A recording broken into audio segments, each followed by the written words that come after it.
Hi, I'm Wolf, and this is Arcanaignition. The moon is a waning gibbous, and I'm going to read some tarot for you. My question this evening is from Amanda, and Amanda writes, I'm lonely, but working on trusting people and myself enough to be open to love. Do you have advice? So Amanda, you want to have this kind of love in your life, and you see that that kind of love is going to require some form of opening. And you want to know how to do that. So let's see what the cards have to say for you. Today I'm using the Hermetic Tarot, which is a black and white deck and has a couple of additional little phrases around each card.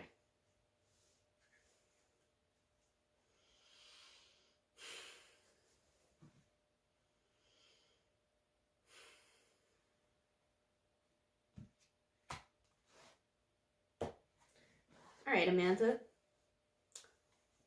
The first card I'm pulling for you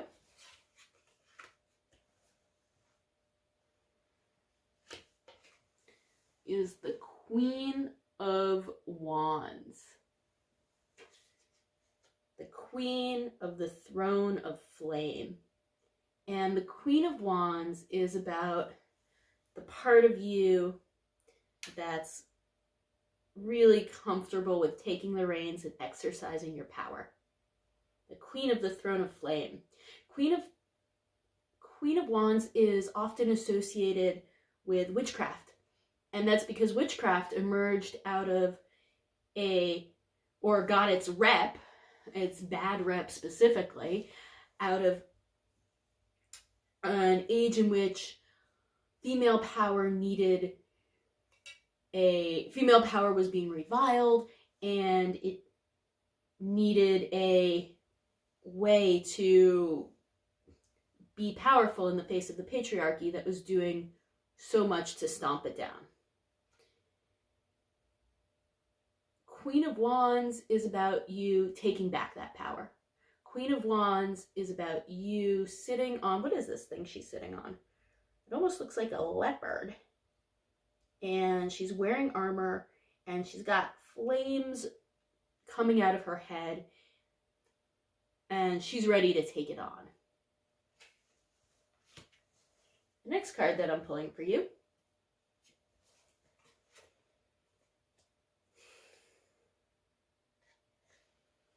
the High Priestess. The Priestess of the Silver Star. The High Priestess is a major arcana card, and it is about the empty spaces.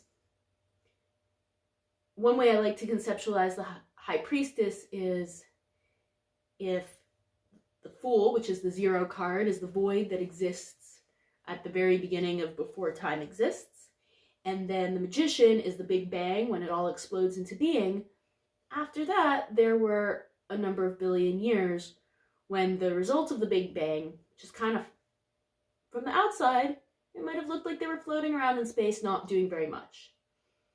And actually, we know that part of what they were doing is coalescing and exploding again and forming new elements, all of which eventually made life on planet Earth possible.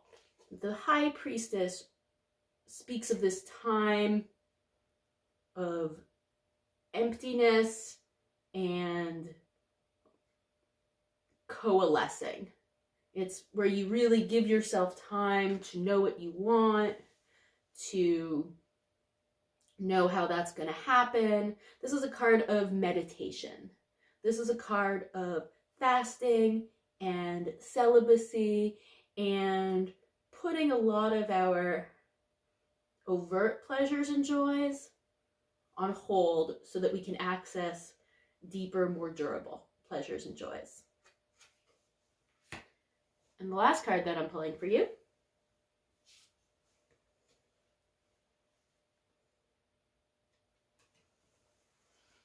the Devil. Lord of the Gates of Matter. And this is another major arcana card. And the Devil is about connection to the hedonic. The devil is about this immersion in the world of matter, in the world of tangible things. This card is associated with addiction. And most interpretations of the devil, including this one, have something a little BDSM-y about it. At the bottom, we've got two figures that are chained up, one by the neck and one by the hands. So the devil is also the chains of materialism, right? There can be a lot of joyful, fascinating, exciting fun, but we're mostly talking about fun here. Let's be honest.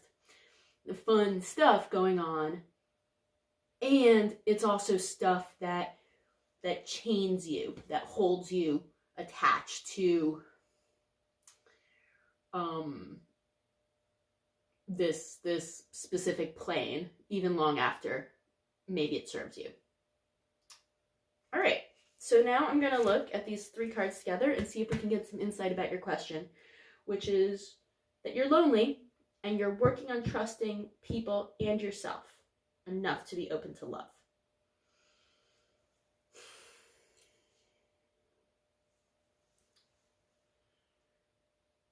And I'm looking at the priestess, the high priestess, and I'm wondering what she has to say about trust. In some ways, for the high priestess, trust is irrelevant. Trust is a matter that happens. Trust is something that happens on a more earthly realm, right? Like the devil, you should. There's some trust involved with the devil card, in that the big question of the devil is, do you trust him or not? And then here we have the high priestess in the middle. And what I mean when I say for the high priestess, trust is irrelevant, it's almost how when you're in a meditative state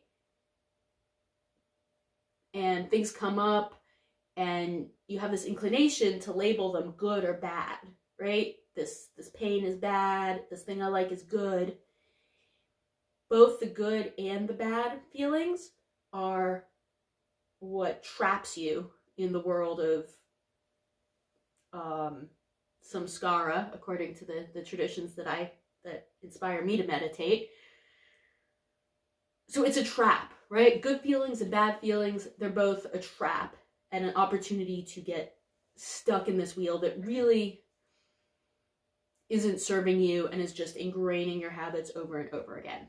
The high priestess invites us to take a bird's eye view of this situation and ask ourselves whether or not trust is a question. I remember when I was learning how to hike and I was having a really hard time. I grew up in the city girl, and when I was trying to make it up these slippery slopes, and I remember somebody giving me the advice of trust the earth. Trust the earth. And that seemed absurd to me because I could see my feet sliding off the earth, right? I'd put a foot down and it would whoop, and sometimes it was really close to a ledge and it scared the crap out of me. And this advice to trust the earth seemed a little bit absurd at the time.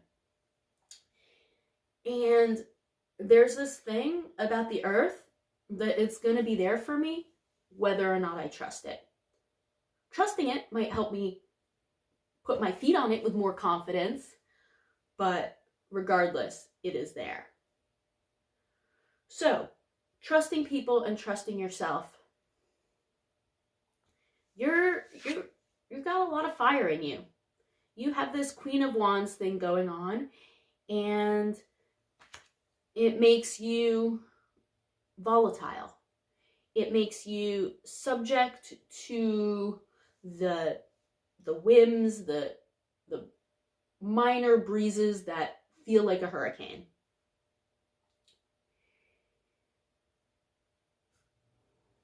And you've got this devil side that's being like, come with me, come with me, come with me. And maybe you do want to go with the devil, but you don't want to be pressured into it. And you don't necessarily want to trust it. So with this High Priestess in the middle, it seems as though there is this core, there is this really true thing about you and about the people you're interested in, being friends with, being connected with, that doesn't require trust to get there. So, your advice. You're lonely. You're working on trusting people. You're working on trusting yourself, and you want to be open to love. What kind of advice do I have? What kind of advice do these 3 cards lined up next to each other have? We've got the Devil cooking up something exciting. We have the Queen of Thrones, like raging and enjoying and dominating. And then we have the High Priestess kind of watching. My advice to you is to unleash these parts, these fiery parts, these hedonistic parts, these joyful parts, these powerful parts. Give them more free reign over how you act in the world. Give them free reign, but you don't have to fully believe them. Give them free reign, but know that you are the High Priestess, and you can take a step back, a bird's eye view, be fully in that passion, and don't, however, think that it's all of you. When those passions are coming up, when those hedonic excitements are happening, and my advice is to go with them and enjoy them knowing that they are not the sum total of you. The Queen of Wands is not everything you are. The Devil is not everything that your life has to offer you. These things are great. They are my advice to embrace in this situation of loneliness. And also to remember that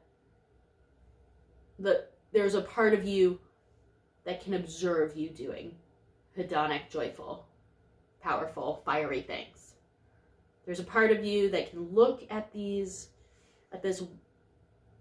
wild, in love with the world, passionate being, and know that it is not the complete sum of you. Know that it is a choice you are making. It is a persona that you are putting on. I put on a whole bunch of makeup to read tarot for you today. There's some kind of thing that you can put on. When I put on makeup, I'm doing it so maybe you'll have a more fun time watching me. Maybe it'll get me in the mood to read some tarot for you. But I do not believe that my makeup is what allows me to read tarot. And likewise, you can have these personas. You can have these Queen of Wands and Devil personas. And my advice to you is to know that they are personas. Know that you can take them off. Know that they may serve you now, but will not always serve you. Hold them lightly. Hold everything lightly. And every time the High Priestess comes up, I just have to give this advice as well, which is, do you have a regular meditation practice? Do you have something which you do every single day that connects you to the stillness at the center, or however you view your true self? And that's a piece of advice that I think I'm required to give every time I see the High Priestess. So I'm going to put that in there as well. Okay, Amanda, I hope that helps you. Sending you strength and love. I know that being lonely can be hard, and it sounds like You're working on it. Thanks for watching. This is Arcanaignition. If you want me to answer a question of yours, send it to arcanaignition@gmail.com. If you're watching this reading and you have any further advice for Amanda, feel free to post it in the comments. And subscribe if that's where your heart is right now. Have a beautiful day.